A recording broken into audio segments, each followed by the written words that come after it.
Have you ever felt that? That moment when a song, a movie, or a poem just hits you and you can't quite explain why it's so powerful?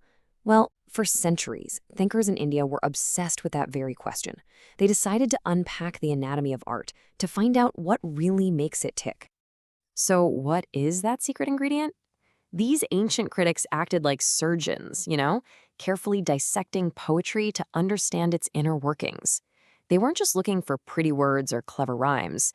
They were on a quest for its source of power, its very life force. And to help us get our heads around this, we're going to use a really cool metaphor they came up with.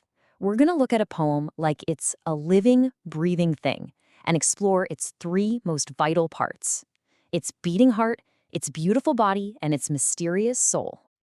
Okay, let's start right at the center, with the absolute core of any piece of art: its heart. In Indian literary theory, this is a concept called Rasa, and it's all about one thing: the feeling, the raw emotion that brings a poem to life. Rasa literally translates to essence or even flavor, and that's a perfect way to think about it. The whole point of art, according to this idea, is to create a specific emotional flavor for the audience. It's not about what the artist felt when they made it, it's about the feeling, the joy, the sadness, the wonder that the art cooks up inside you. And this is not a new idea. We're talking ancient. A sage named Bharata Muni, writing in his huge work, the Kāvyashāstra, absolutely nailed it. He said the real win, the true measure of success, isn't just telling a good story. It's making the audience feel that specific emotion. That's the whole game. And they didn't just stop at happy or sad. They mapped out 9 core emotional flavors, the Nava Rasas. And look at this list. It's this incredible palette of human experience: love, heroism, anger, fear, all the way to a feeling of deep, profound peace. It's the entire emotional spectrum. So how do you actually create one of these feelings? Well, they said it wasn't magic, it was a craft. They even had a kind of recipe. First, you need the cause of the emotion. Let's say a hero facing down a dragon. That's your vibhava. Next, you show the effect, like the hero's determined expression. That's the anubhava. And then you sprinkle in these little fleeting feelings, like a quick flash of doubt, to make the main emotion feel even more real. All right, so we've got the heart, the emotional core. But heart needs a body, right? This brings us to the next big idea, which focuses on the body of the poem, something they called Alamkara. This is the stuff you actually see and hear, the external beauty. Alamkāra literally means ornament. Think of it like the jewelry and clothes that make someone look stunning.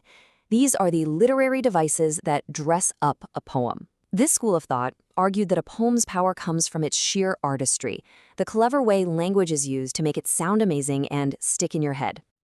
And these ornaments come in 2 basic flavors. You've got Alamkāra, which are ornaments for the ear, things like alliteration, rhyme, and rhythm that just sound so good. Then you've got Alamkāra, which are ornaments for the mind, the clever metaphors, similes, and irony that make you go, whoa, that's smart. But here's where things get really deep. What if the most powerful part of a poem is the part that isn't even there? This takes us to our final element, the most subtle of them all, the soul of the poem, a concept called Dhvani, which means suggestion. Dhvani is like an echo.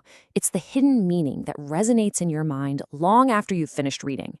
The thinkers who championed this idea said the true soul of poetry isn't in what the words say, but in what they skillfully hint at. It's all about what's left unsaid. Okay, this can feel a little abstract, so let's use a classic example. Imagine a poet writes just one simple line: "The lamp flickers in the lonely night." I mean, on the surface, it's just a description, right? A lamp is flickering. That's it. Or is it? What does that image really make you feel? What is that flickering lamp trying to tell you without actually telling you? And that is the power of Dhvani. The poet never used the words sadness or loneliness. They never mentioned dying hope. But that single image of an unsteady flame in the dark, it suggests all of it. The loneliness feels deeper, the sadness more real, precisely because it isn't spelled out for us. It's the soul of the poem speaking directly to our soul. So, we've got these 3 huge ideas: the emotional heart, the beautiful body, and the suggestive soul. Let's see how they all lock together to make a complete work of art. Here's a quick breakdown. Rasa, the heart, is all about how it makes you feel. Alamkāra, the body, is about how it looks and sounds, the beautiful craftsmanship. And Dhvani, the soul, is about what it hints at, the meaning hiding just beneath the surface. There are 3 different lenses to see the same powerful thing. And, of course, the true masterpieces, they don't just pick one. They weave all 3 together perfectly. They have a beautiful form, the body, that delivers a powerful emotional gut punch, the heart, all while suggesting these even deeper truths, the soul. It's the whole package. So the next time you listen to that song that gives you goosebumps or watch that movie that just gets you, try to spot the anatomy. Are you feeling its beating heart, admiring its beautiful body? Or are you connecting with its unspoken soul? Now you've got the tools to see exactly why the art you love is so powerful.